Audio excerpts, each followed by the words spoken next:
How much time do you spend every day working on your dream? In the last 90 days, how many books have you read?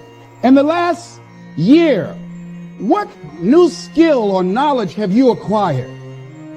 What kind of investment have you made in you? You don't want it badder than you want to party. You don't want it as much as you want to be cool. Most of you don't want success as much as you want to sleep. Some of you love sleep more than you love success.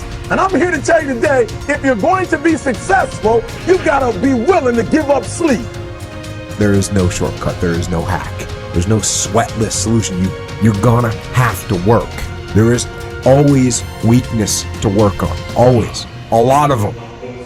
Why would we allow ourselves to make easy excuses? Why would you allow that? Are you going to make today count? Because that's all you can control. And that's all that matters. It doesn't matter where you start, guys. It doesn't matter what talents you're born with. It's about where you finish. And this race isn't over. It's not over. You could still come in first in the marathon. But you gotta start today. You gotta start now. You have everything you have. Everything you need is inside you. But I realize that doesn't mean just because you don't think you're good enough doesn't mean you can't be good. Doesn't mean you can't be great. Doesn't mean you can't carry on. But it's not gonna always be like this. Your condition is not your conclusion. Nothing is impossible. So you have to decide before you leave, what's that first thing that's been impossible for you? I want you to attack it and overcome it. Because if you run from the adversity that you're going through today, you'll forever be at that level in which you're going through for the rest of your life. One day you'll look back on your life and appreciate the struggle and have nothing but gratitude for everything that happened along the way. And you come to recognize that in return, you're given the chance to earn the greatest edge of all, and one that can never be taken away. You have enough right now to change your life. You have enough right now to flip this world upside down. You have enough. You got enough power. You got enough anointing. You got enough grace. You got enough patience. You got enough gifting to make your money, get out of debt, get yourself together, and change everything about your world. Realize that you have the ability to make an impact. You have an opportunity to change that story in your head. Put yourself out there, because when you do, amazing things happen. The essence of life is growth. The essence of life is growth, to do the best you can. And here's what's interesting. Humans are the only life form that will do less than they possibly can. Humans are the only life form that will settle for less. Every other life form except human beings strive to its maximum capacity. How tall will a tree grow? Approximately as tall as it possibly can. You never heard of a tree growing half as high as it could. No, trees don't grow half. Trees send their roots down as deep as possible, stretch their limbs up as high as possible, produce every leaf possible and every fruit possible. As a matter of fact, you never heard of a human physically growing half. We keep growing until we're done. Now that's a part of life we can't control. It's genetically coded. And that's probably why we keep growing till we're done. Because we can't control that part. It's the rest of our growing that we control. The growing of our minds, the expansion of our minds, that we can control. And that's what tends to get away from us. All life forms inherently strive to their max except human beings. Now, why wouldn't human beings strive to their maximum possibility? Here's why.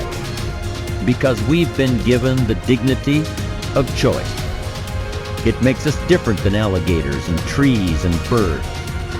The dignity of choice makes us different than all other life forms. And here's the choice: to become part of what we could be, enough to get by, or to become all that we can be. My best advice for you is to choose the all. Earn all you can, make all the friends you can, read as many books as you can, develop as many skills as you can, see as much as possible, do as much as possible, make as much fortune as possible, give as much of it away as possible. The max. There's no life like it. I'm telling you, once I got on track, I've never looked back. Pick up the challenge. Go for it. Take the best of the two easies. Take the route of it's easy to get ahead. It's easy to do all you can. It's easy to succeed. It's easy to have financial freedom. The more you do, the more you get. See, if you're playing it safe, you're not going to win. If you're playing it safe, like that old saying, you know, you were taught when you're a little girl, better to be safe than sorry. Well, that's a bunch of crap. It's not better to be safe than sorry. It's by trying things that you figure out how far you can go. You got to get outside the box. Like it's reported, Edison tried 3,000 ways before he built the incandescent light. He said he didn't fail 3,000 times. He said there was 3,000 different steps to building a light bulb. Well, there's different steps to get to where you're going. And I really do treat winning and losing exactly the same. I do not let it upset me. Do you think that's a big part of why you're so successful? Well, it's part of why I enjoy it. Yeah, I think it is, because I'll try anything. Like if I'm into an idea, the idea of losing never enters my mind. See, I have worked with giants. I had the good fortune of working with Sir Edmund Hillary. He was the first man to stand on top of the world. And I worked with him on 3 different occasions. And the only difference in Ed Hillary and Bob Proctor is in his side. Now, he's gone now, but he was a big man. And he shook hands with me. His hand wrapped right around mine. I felt like a dwarf, you know. And talking to him, like it never entered his mind he wouldn't get to the top of the mountain. But he failed in 1951. He failed in 1952. It wasn't until 1953 that he got to the top of the mountain. You know, people had died for centuries trying to do that. But he said, I knew if I could see it in here, I could hold it out here. Stella Mann wrote that in a book. You can see it in your head, you can hold it in your hand. And that's right. And if you're not prepared to lose, you're never going to win, because you're always playing it safe. And there's no reward in that. Dare to go forward. Winston Churchill once said, courage is rightly considered the foremost of the virtues, because upon it all others depend. Courage is the chief distinguishing characteristic of the true leader. It is almost always visible in the leader's words and actions. It is absolutely indispensable to success, happiness, and the ability to motivate other people to be the best they can be. Follow through on your vision. In a way, it is easy to develop a big vision for yourself and for the person you want to be. It is easy to commit yourself to living with complete integrity. But it requires incredible courage to follow through on your vision and on your commitments.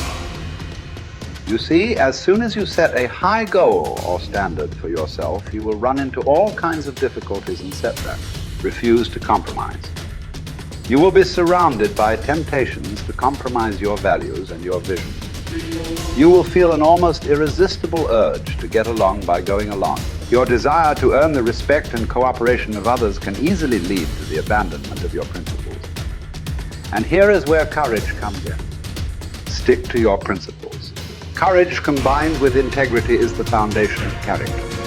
The first form of courage is your ability to stick to your principles, to stand for what you believe in and to refuse to budge unless you feel right about the alternative. Courage is also the ability to step out in faith, to launch out into the unknown, and then to face the inevitable doubt and uncertainty that accompany every new venture. Avoid the comfort zone. Most people are seduced by the lure of the comfort zone. This can be likened to going out of a warm house on a cold, windy morning. The average person, when he feels the storm swirling outside his comfort zone, rushes back inside where it's nice and warm.